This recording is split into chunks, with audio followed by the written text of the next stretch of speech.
આત્મઘાતસ્તુ તીર્થેપી ન કર્તવ્યશ્ચ ન કૃધા અયોગ્યાચરણાત્ ક્વાપી ન વિશ્વદબંધનાદિના.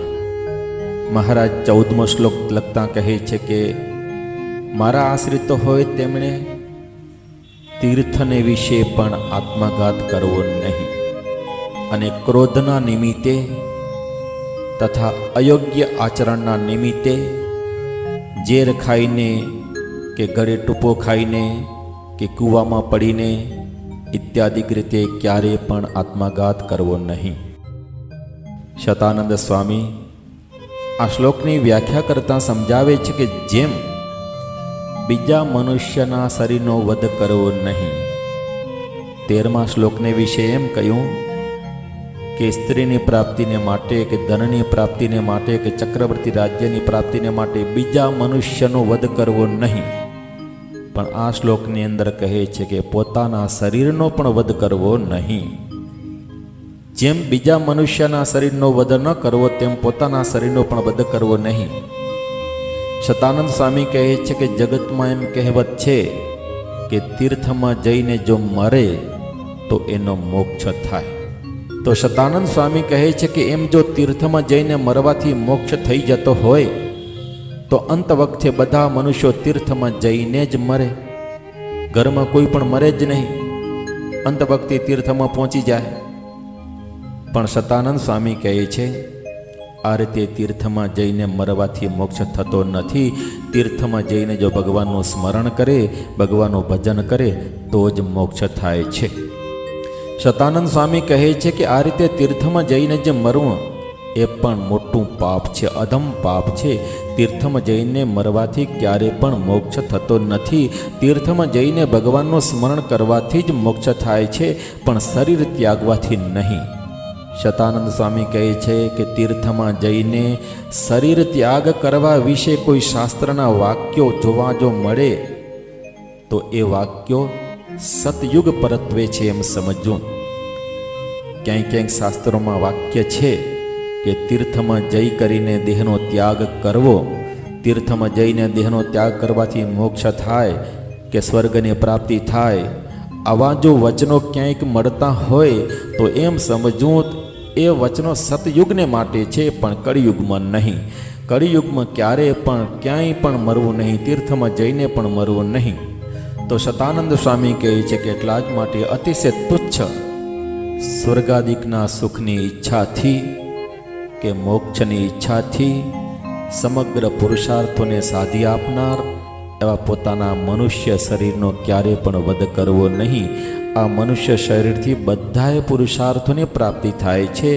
મનુષ્ય શરીરથી ધર્મને જો પ્રાપ્ત કરવા ઈચ્છે તો ધર્મ પ્રાપ્ત કરી શકાય છે, અને મોક્ષ પ્રાપ્ત કરવાને ઈચ્છે તો મોક્ષ પ્રાપ્ત કરી શકાય છે. અને આ લોકના કોઈ પણ પદાર્થને જો આ મનુષ્ય શરીરથી પ્રાપ્ત કરવાને ઈચ્છે તો આ મનુષ્ય શરીરથી પ્રાપ્ત કરી શકાય છે. શતાનંદ સ્વામી કહે છે કે આ મનુષ્ય શરીરથી જ ભગવાનની ભક્તિ થઈ શકે છે. બીજા કોઈ શરીરથી ભગવાનની ભક્તિ થઈ શકતી નથી. ગાય અતિશય પવિત્ર પ્રાણી છે, છતાં પણ ગાયના શરીરથી ક્યારે પણ ભગવાનની ભક્તિ થઈ શકતી નથી. એક જ મનુષ્ય શરીર એવું છે કે જેનાથી ભગવાનની ભક્તિ થઈ શકે છે, અને ભક્તિ વડે બધાએ પુરુષાર્થોની પ્રાપ્તિ થાય છે. ભક્તિ વડે જો એ સ્વર્ગને ઈચ્છે તો સ્વર્ગની પણ પ્રાપ્તિ થાય છે, અને ભક્તિ વડે જો એ મોક્ષને ઈચ્છે તો મોક્ષની પણ પ્રાપ્તિ થાય છે. અને જો આ શરીરનો નાશ કરી નાખે તો ભગવાનની ભક્તિ થઈ શકે નહીં, ભક્તિ પ્રાપ્ત થઈ શકે નહીં. અને જો ભક્તિ પ્રાપ્ત ન થાય તો કોઈ પણ પુરુષાર્થની પ્રાપ્તિ થાય નહીં, અને સ્વર્ગ કે મોક્ષની પણ પ્રાપ્તિ થાય નહીં, ઉલટાને નરકની પ્રાપ્તિ થાય છે. માટે શતાનંદ સ્વામી કહે છે કે શાસ્ત્રમાં કદાચ ને કહેલું હોય છતાં પણ કળિયુગમાં તો એ પોતાના શરીરનો ઘાત, આત્મહત્યા, આત્મઘાત ક્યારેય પણ કરવો નહીં. શતાનંદ સ્વામી કહે છે કે આ રીતે શાસ્ત્રીય આત્મઘાતનો નિષેધ કર્યો. કે શાસ્ત્રમાં કોઈક જગ્યાએ પ્રતિપાદન કરેલું હોય કે તીર્થમાં જઈને મરવું તો આ શાસ્ત્રીય આત્મઘાત છે. તો શાસ્ત્રીય આત્મઘાતનો નિષેધ કરી અને હવે કેટલીક વાર સ્વભાવને વશ બનીને આત્મઘાત થતો હોય છે તેનો પણ મહારાજ નિષેધ કરે છે. આત્મઘાત ક્રોધથી પણ થાય છે. માણસમાં જ્યારે ક્રોધ વાપે છે ત્યારે એ માણસ એટલો બધો વિકળ બની જાય છે કે એ વખતે વિચાર અને વિવેક એ બધું ભૂલી જાય છે. એ એક ક્ષણ ભયંકર અંધકારમય હોય છે અને આત્મઘાત કરનારો પુરુષ કાંઈ પણ વિચારી શકતો નથી. એને વિચારમાં અને દૃષ્ટિમાં કેવળ અંધકાર જ દેખાય છે. એ અંધકારમાં અને અંધકારમાં માણસ આત્મઘાત કરી નાખે છે. આ ક્રોધના નિમિત્તે સ્વભાવને વશ થઈ કરીને આત્મઘાત થાય છે. તો મહારાજ કહે છે કે સ્વભાવને વશ થઈ કરીને ક્રોધે કરીને ક્યારે પણ આત્મઘાત કરવો નહીં. મહારાજનો અભિપ્રાય એવો છે કે જ્યારે ક્રોધ વ્યાપે, ક્રોધ આવે, ત્યારે ધીરજ અને વિવેકે કરીને ક્રોધને દૂર કરવો, બીજો માર્ગ વિચારવો. પણ ઘડે ટૂંકો ખાઈને કે ઝેર ખાઈને કે કૂવામાં પડીને ઇત્યાદિ કોઈ રીતે આત્મઘાત કરવો નહીં. અને વળી લોક લજ્જાથી પણ આત્મઘાત થાય છે.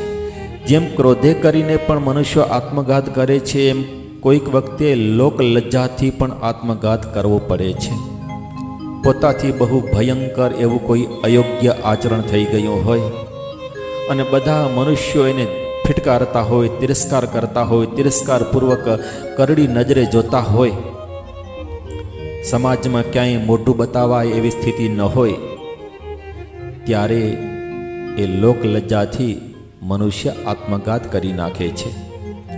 તો સતાનંદ સ્વામી કહે છે કે આવી સ્થિતિ ઊભી થાય ત્યારે બીજો માર્ગ વિચારવો, ત્યારે દૂર દેશમાં ચાલ્યા જવું અને ત્યાં પ્રાયશ્ચિત કરીને ભગવાનનું ભજન કરવું, પણ આત્મઘાત ક્યારે પણ કરવો નહીં. આત્મઘાત કરી નાખનારને સતાનંદ સ્વામી કહે છે કે ઘોર નરકની પ્રાપ્તિ થાય છે. આ વિષયમાં એક શ્રુતિ વાક્ય પ્રમાણરૂપ છે કે આસુર્યા નામતે લોકા અંધેન તમસા વૃત્તા તાંસ્તે પ્રત્યાભિગચ્છન્તિ યે કે ચાત્મહનો જનાહ. આ એક વેદ વાક્ય છે, શ્રુતિનું વાક્ય છે. આની અંદર પ્રતિપાદન કરેલું છે કે આત્મઘાત કરનારા મનુષ્યો ઘોર નરકને પામે છે અને પોતે મનુષ્ય શરીરને વ્યર્થ ગુમાવેલું હોવાને કારણે, મનુષ્ય શરીરની કિંમત પોતે સમજેલી ન હોવાને કારણે ફરીવાર આત્મહત્યા કરનારા જનો છે મનુષ્ય જન્મને પામતા નથી. કારણ કે ભગવાને મનુષ્ય જન્મ આપ્યો, એની કિંમત એમણે સમજી નહીં અને મનુષ્ય શરીરને વ્યર્થ ગુમાવ્યું. તેથી ફરીવાર એને ક્યારેય મનુષ્ય જન્મ મળતો નથી. પશુ પક્ષીના જન્મને એ પામે, પણ ફરીવાર મનુષ્ય જન્મની પ્રાપ્તિ થતી નથી. માટે મહારાજનો અભિપ્રાય એવો છે કે આત્મઘાત તો ક્યારે પણ કરવો નહીં.